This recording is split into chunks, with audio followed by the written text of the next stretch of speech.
सिलाया और फिर तुझ जैसी काली बहू पर पैसे खर्चने का फायदा ही क्या है? जो है वही पहन ले, वरना गनीमत तो तेरी गोद भराई ना होने में है। तेरी मुंह दिखाई में क्या कम हंसी उड़ी थी हमारी? अपनी सास को मेघा के काले रंग के लिए भला बुरा सुनाता देखकर नताशा बहुत खुश होती है। जिसके बाद गोरी और काली बहू की गोद भराई होती है, जिसमें सुजाता अपनी गोरी बहू को शगुन में सोने के सिक्के, मिठाइयाँ, गहने भी देती है। वहीं बेचारी काली बहू को उस बड़े दिन पर भी उसके रंग के लिए कोसती है, जिसे गोद भराई के जश्न में मेघा की उदास आंखों से आंसू छलक जाते हैं।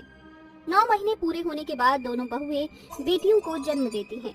जहां मेघा को काली बेटी तो वहीं नताशा को गोरी बेटी पैदा होती है। मुबारक हो माता जी, आपके दोनों बहुओं को 2 प्यारी बेटियां हुई हैं। देखो मेघा, तुम मम्मी बन गई और मैं डैडी। अरे नताशा बहू, जरा देख कितनी प्यारी सी बेटी को जन्म दिया है तूने। व्हाट? मुझे बेटी हुई है? इसके कारण, सिर्फ इसके कारण मेरी फिटनेस और मेरा फिगर स्पॉइल हो गया और मेरी सिजेरियन डिलीवरी हुई है। ले जाइए इसे मेरे सामने से। बेटी को देखकर नताशा के अंदर की भड़ास एकदम से उसकी जुबान पर आ जाती है, जिसे सुजाता का मन खट्टा हो जाता है। यहाँ तक कि नताशा उस नन्ही सी बच्ची को दूध पिलाने से भी मना कर देती है, जिसके बाद मेघा उसे अपना दूध पिलाती है। 2 दिनों के बाद सुजाता गोरी काली बहुओं और उनकी बेटियों के साथ घर चली आती है। ढलते दिनों के साथ मेघा फिर से घर की जिम्मेदारी उठा लेती है। एक दिन नताशा अपने कमरे में बैठी हुई फोन चला रही होती है।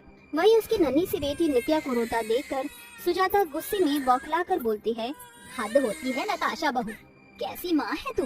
ये तेरी नन्ही सी बच्ची बिलखे जा रही है और तुझे ध्यान नहीं है, इसे दूध तो पिला दे। माफ करना माँ जी, मगर मैं इसे फीड करा के अपना फिगर खराब नहीं करना चाहती। वेल, आज मैं अपने मायके जा रही हूँ माँ से मिलने, तो अपनी सो कॉल्ड प्यारी सी पोती का ख्याल खुद रख लेना। हाँ।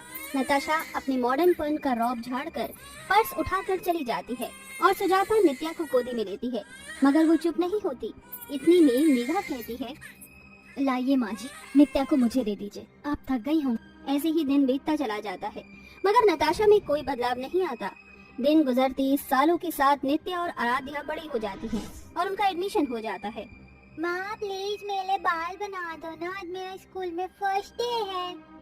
I said stop it नित्या, जब से पैदा हुई हो नाक में दम करके रख दिया है। कभी माँ जी मिच मिच करती हैं और बाकी टाइम मेरी ये नालायक बेटी सर खाती है। जा नहीं बनाती मैं तेरे बाल, सोने दे मुझे। अपनी माँ नताशा की चिल्लाहट से डर कर नित्या रोते हुए सुजाता के पास आती है। क्या हुआ, मेरी प्यारी सी पोती क्यों रो रही है? दादी माँ ने मुझे आज भी डांटा, मुझे प्यार क्यों नहीं करती है, जबकि मेघा चाची आराध्या को कितना प्यार करती है। उसकी चोटी बनाती है, उसे लोरी सुनाती है, अच्छा खाना भी खिलाती है, मगर मेरी मम्मी तो मुझे जरा भी प्यार नहीं करती। नित्या को ऐसे रोता देखकर आराध्या उसके आंसू पोंछती है।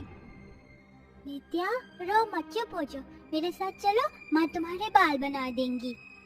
नन्ही सी आराध्या के अंदर मेघा के गुणों को देखकर सुजाता पहली बार खुशी से उसके सर पर हाथ फेरती है और मन में कहती है, मैंने इस घर की नींव को खुद ढाया है।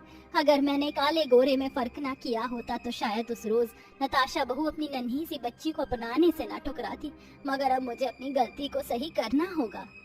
उसी शाम सुजाता नताशा का सामान उसकी सूटकेस में डालती है। What's wrong with you सासू माँ? आप मेरा सामान सूटकेस में क्यों पैक कर रही हैं? क्योंकि तुम मायके जा रही है बहू, अपनी माँ के